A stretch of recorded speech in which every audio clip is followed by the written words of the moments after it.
3, 2, and 1. Welcome to another episode of the Capital Gains Tax Solutions Podcast, also streamed on Expert CRE Secrets Podcast, where we believe most high net worth individuals and those who help them, they struggle with clarifying their capital gains tax deferral options. Not having a clear plan is the enemy, and using a proven tax deferral strategy, such as the Deferred Sales Trust, is one of the best ways, if not the best way, for you to exit highly appreciated cryptocurrency businesses, primary homes, save a failed 1031 exchange, so you can create and preserve more wealth, or help your clients, friends, and family do the same. I'm your host, Brett Swarts. In each episode, I'm joined by some of the best real estate, financial, wealth, and leadership minds in the world, where they share their ideas, deal stories, and inspiration. So together we can make complex tax deferral strategies simple and passive income plans achievable. Hey, I'm excited about our next guest. He's out of the great state of Florida, in the Miami area. He's an entrepreneur. He's a real estate developer. He's a self-made millionaire. He's an investor and mentor, and he is a man of God, and so much more. Please welcome to the show with me, Edwin Carrion. Edwin, how are we doing? I'm doing amazing. Thank you for having me here. And to everybody listening, good morning, good afternoon, good evening, whatever time zone you're listening in. And let me just correct one thing. I am not a self-made millionaire. I am a God-made millionaire, because everything that I have earned, everything where I am, is because of the grace of God and all the people that support me and my team. Amazing. Love that, Edwin. Great way to start. And on that same theme, would you tell us a little bit more about your story and your current focus? Yes, my story, quick version is born in Ecuador, raised by a single mother, came to the United States at 12 years old, joined the United States Marine, left the United States Marine, and started my entrepreneurship journey.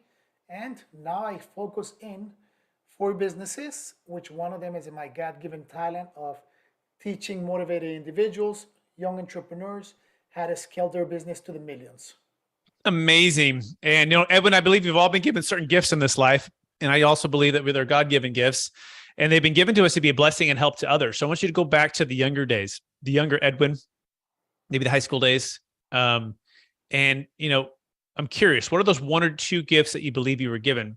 And how do those gifts help how you help and bless people today? Yeah, I mean, the two gifts that I've been given, number one is be good at business, be able to start something from scratch, make it big, and then sell it. So that's one of the biggest blessings, which I'm bringing back to people. But the second biggest one is learning at a young age how to live a fulfilled life, how to live life to the fullest, like I call it.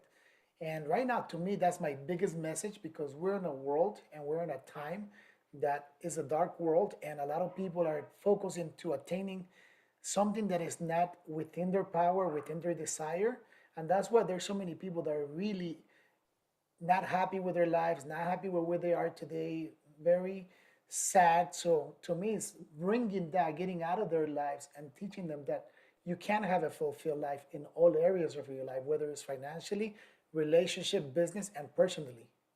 Which leads us right into the topic at hand, which is how to get the most out of life. By the way, if you want to get in touch with Edwin Carrion right now, you can go to edwincarrion.com. That's EdwinCarrion.com. He's also on the social media as well. But Edwin, let's dive right into that. What's the number one secret to getting the most out of life? Number one secret is having faith. And what I mean by having faith is that if you don't have faith on a higher power, and to me, I believe in God, so I respect what everybody believes in, but to me, my faith is my God. So I have complete faith in God, and that's what has gotten me, to where I am today, to have all the material things that I have in my life, to have all the personal things that I have in my life, and the non-material things, which are the most important ones, meaning that I'm able to create these amazing, amazing experiences with my family, with my kids, with my wife. And that is the only thing I could ever leave behind. So having faith is number one. And at the end of the day, if you're a non-believer, that you don't believe in anything, you need to have faith in yourself, because the moment that we start having faith in ourselves, the sky is the limit. Got it. So number one is having faith in God, a complete faith in God. Number two is having faith in yourself, believing that you can do and succeed and be successful. Is that a fair summary so far? That's exactly the same. And you know what? That one of the things is, and I always put this example is, when I was in the Marine Corps. In the Marine Corps, they break you down so much into believing you're not worth it at all. And then from there, they bring you up. And once you're in the title of a United States Marine, It's like you're like the hottest thing walking on earth, meaning that there's nobody that can take you down. You're invincible. So thinking of that way is, they make you have that faith in you where no matter what happens, no matter what people tell you, no matter what people think of you, pretty much it doesn't matter. All that matters is what you think of yourself, how you see yourself, how you look at yourself. And that's having strong faith in yourself. Excellent. I love that. Thank you for your service, by the way. And that is a great insight. They break you down and then they bring you back up, and they mold you to have a strong belief in yourself and your abilities. I think that is awesome. So what's the number 3 secret? Number 1 is having faith in God. Number 2 is having faith in yourself. Number 3 secret to how to get the most out of life. Number 3 secret is never give up. Don't give up. And a lot of times, a lot of people, and including me, we tend to want to give up on certain things. And I always go back and I give this example that if you really think back when you were a child and you were learning how to ride a bicycle, you started riding the bicycle, you couldn't do it, you fell down, and your dad was there to tell you, or your dad or your mom or whoever was teaching you at the moment, get back up again, dust yourself up, get back up again and try it. And we kept trying and we kept trying and we kept trying until finally we're able to ride a bicycle. And, as time goes by, you ride a bicycle without thinking about it. Now, 40 something years later, 30 something years later, after I learned how to ride a bike, I get on a bike, I don't have to think about it twice, and it's just automatically, right?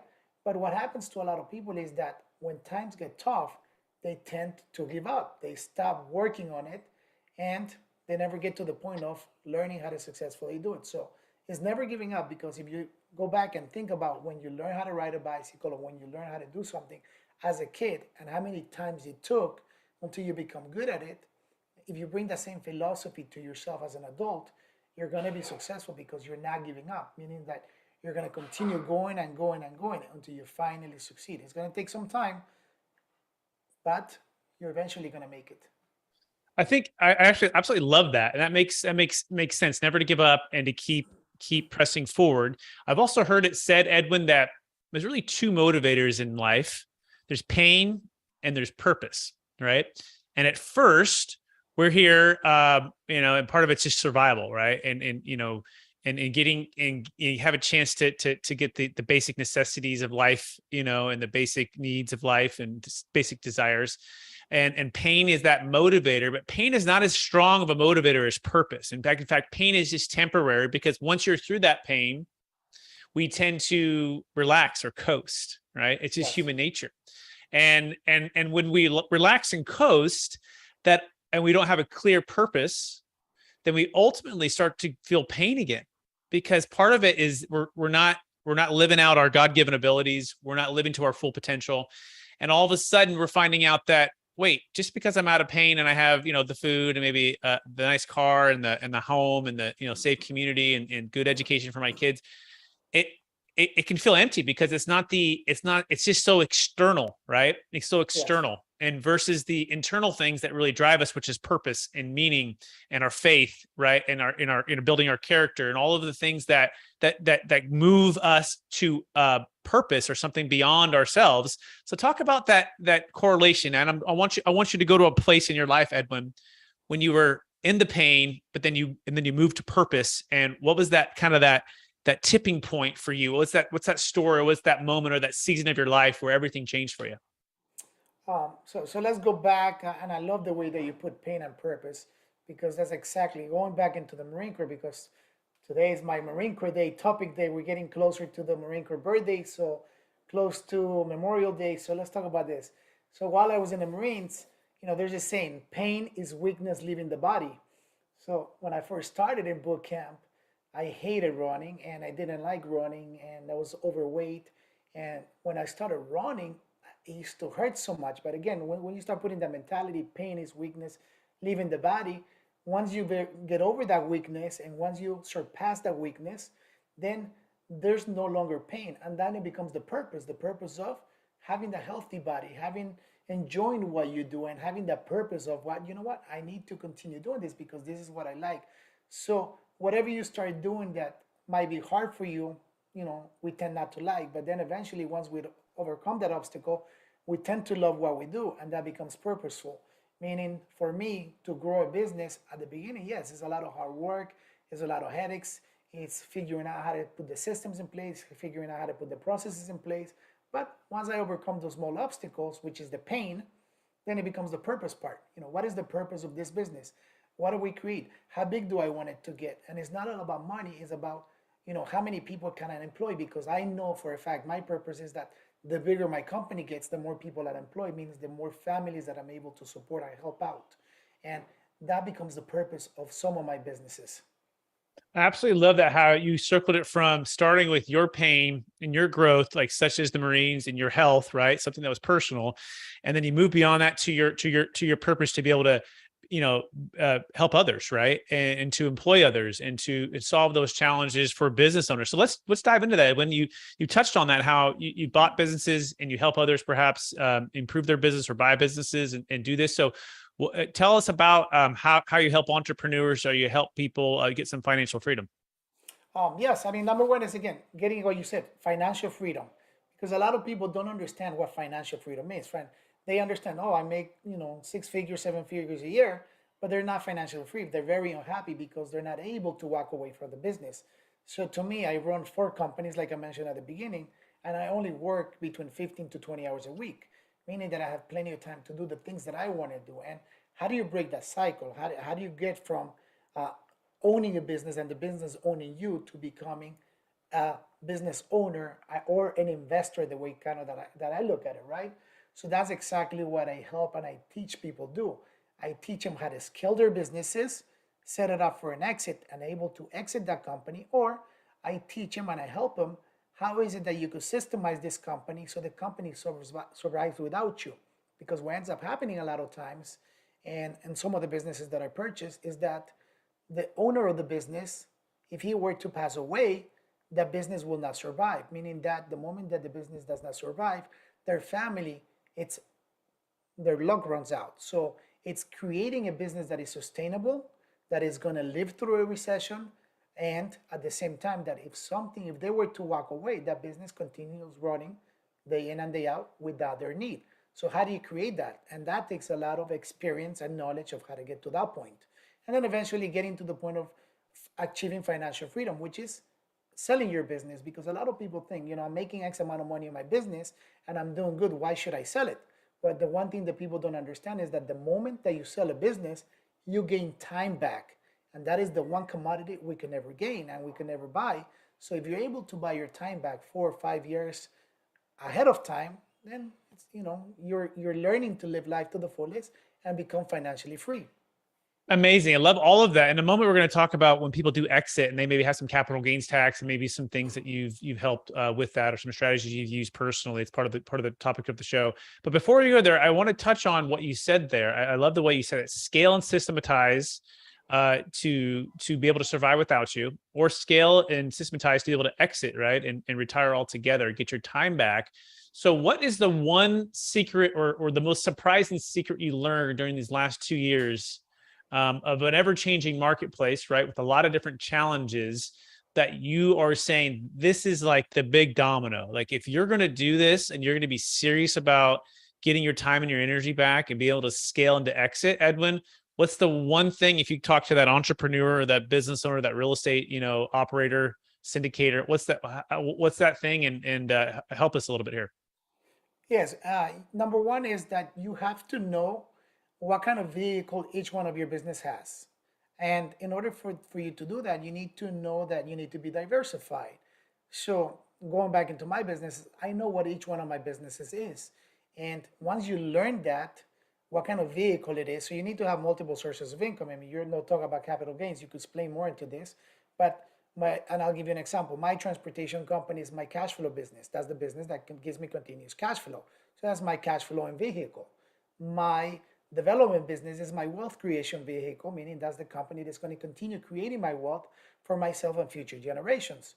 And my investment company, my technology company, it's my passive income vehicle, meaning that is the type of vehicle that is going to create passive income on my hard earned money. Now, can I create more money if I work at it? Yes, of course. But do I want to continue working or do I want to gain my time back? So we need to have the passive income vehicle. And then my last one is my God-given talent, which is giving back, because eventually we have to become some type of philanthropist in the future. So it's giving my time back and helping entrepreneurs, helping people achieve the level of success that I achieve. And at the same time, I invest my own money with them. So I start creating more passive income, I start creating more generational wealth. And at the same time, I start creating more millionaires, taking people and helping them grow by making them understand that I believe in them. And that's why I invest my own capital with them. So understanding what your income sources are and why you're doing each one of those. Oh, that's so well. I've never heard it put it that way. I love that. It's your transportation business is your cash flow business. It's like maybe one of the more active ones. And that's like, hey, I can depend upon this cash flow that's going to maybe pay for my expenses plus some.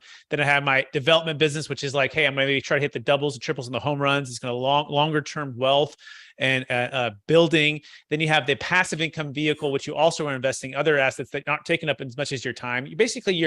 You're clarifying the roles for the businesses and the investments is what you're doing. And you're understanding what those vehicles are. And the last one is just giving back, philanthropy, maybe coaching and helping others to build wealth, which ultimately, you give and you tend to receive. The more we give, the more tend to receive. And it creates other opportunities and other ways to build wealth. Is that a fair summary?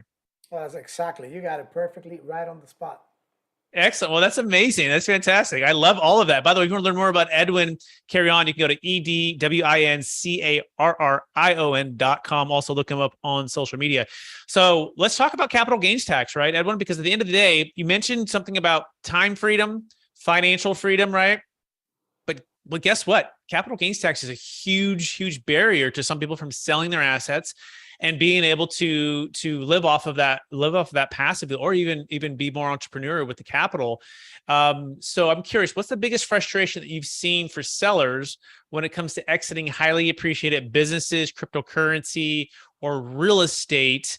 Sometimes it's 25 to 50% of their gain is going to be wiped out with capital gains tax and depreciation recapture, depending what state that you live in, of course, and the asset type. But what's the biggest frustration you've seen when it comes to that, Edwin? Having to pay that. I think that's the biggest frustration, right? Having to pay that and not knowing what to do in order for you not to pay all those taxes. Because the way that I look at it is like, I rather have myself a nice airplane. I rather have myself a nice yacht. I rather buy myself an exotic car versus me having to just give that money to Uncle Sam. So how do we go about that? And you could explain more on that. But I think the biggest frustration is learning that you don't have to pay it, but you could use it for things that you like and that you want, that is gonna, create those memories. Because it's not about fulfillment, it's about, what memories can I create with my family by having that yacht, by having that plane, by having that exotic car. Absolutely love that. Yeah. And in fact, we call this the, tax flow versus cash flow. We are also, I guess, trained in, a lot of people talk about cash flow, and that's so important, but it's also tax flow. And increasingly so it's tax flow because guess what? Taxes are going higher. And guess what? The debt is going higher. So the government is taxing us more. And for those who have advantageous legal means to defer capital gains taxes or ways to be efficient with your tax, it changes everything. In fact, this is part of why we start Capital Gains Tax Solutions. We have a thing called a Deferred Sales Trust that works for business sales, works for real estate, primary homes, cryptocurrency, can save a failed 1031 exchange, but it gives you more than just tax deferral, Edwin. It gives you some of the things we were talking about. It gives you time freedom. You can be completely passive. It also gives you entrepreneurial freedom. Guess what? A lot of entrepreneurs want to get out of their business to go start another business, but they're not sure how to get out without having to pay the tax. And so they stay in their business. Or that real estate deal that you've owned for 27 and a half years and is fully depreciated, and you're afraid of the 1031 exchange. Well, we eliminate the 1031 exchange. We call it the Netflix version of exit planning for the entrepreneur or high net worth individual that most people just don't even know about or how to execute.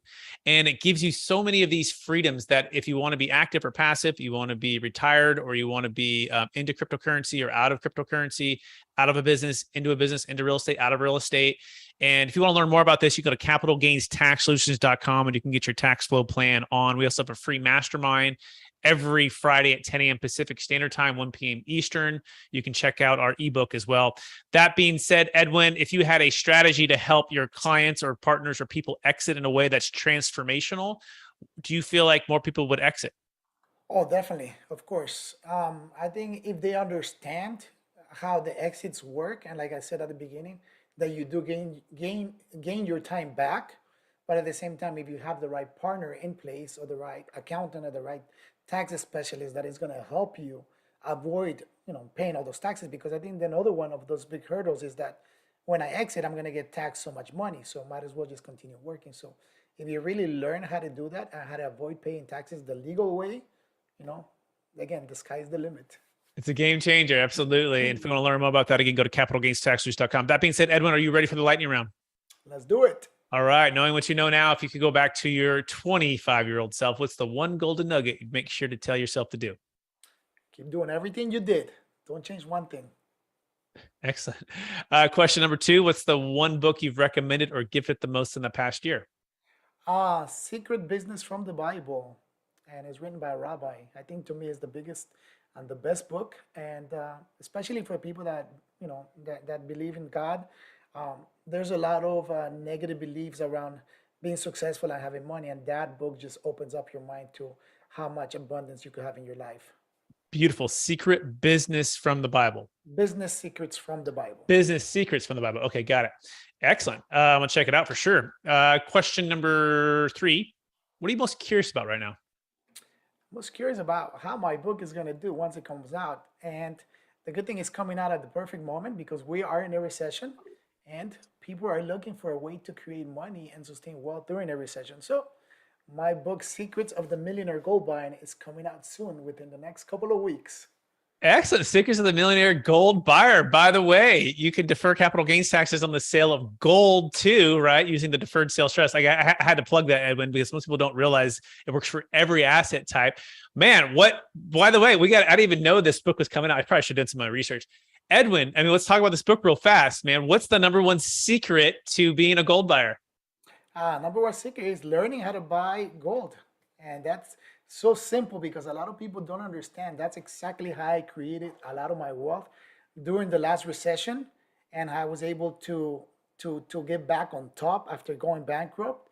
And right now is the time to do it. If you hear anywhere, we are in a recession. People are just not looking at it, but we are in a recession. And it's going to hit us hard next year. So if you're prepared for it, if you're prepared how to get out of a recession, or if you have money, learn how to create more wealth and increase wealth during a recession. This is the way to go. This is the way to do it.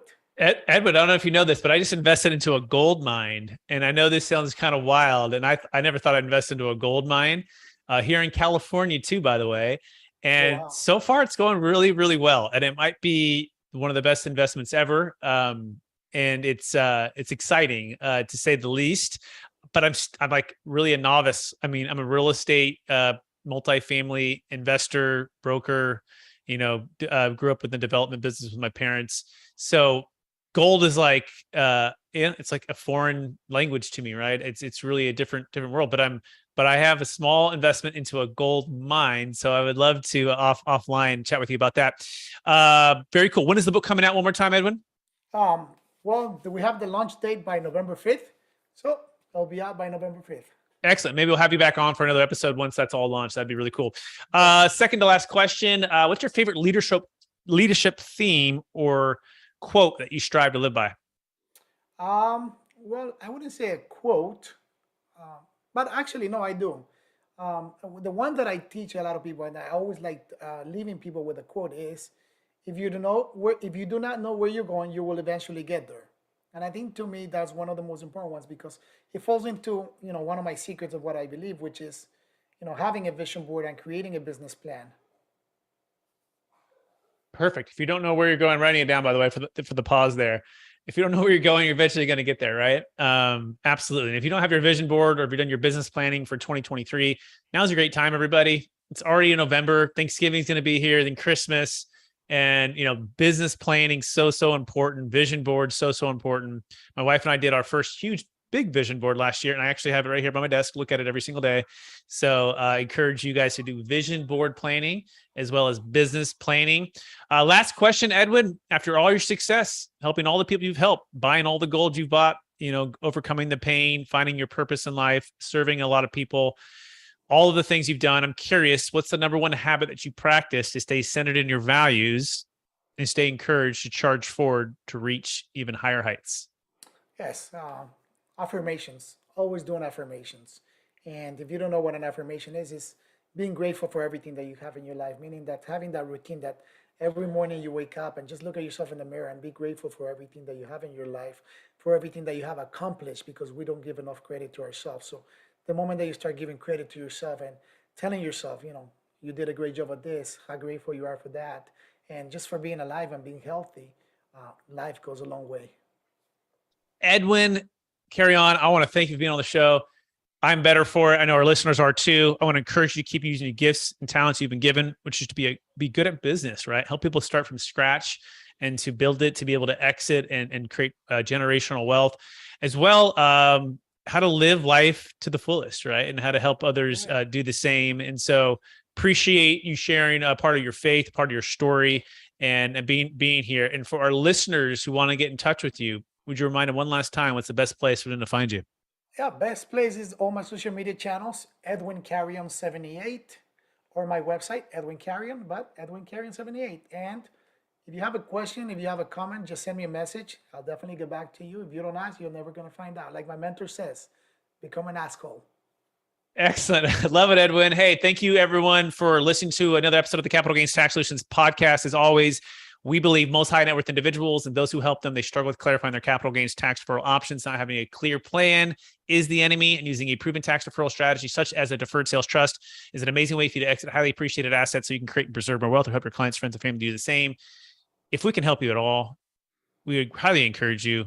We think we can help you, especially if you're selling a deal that's $1 million net proceeds, $1 million gain. Go to capitalgainstaxes.com with be able to develop an exit plan. Also look for my new book coming out too, Building a Tax Deferred Exit Strategy.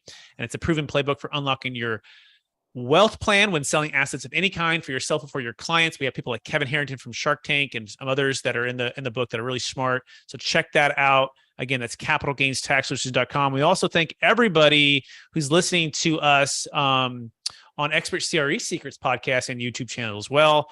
I think you gained some valuable knowledge here with building wealth for your clients as well. So we appreciate everyone out there.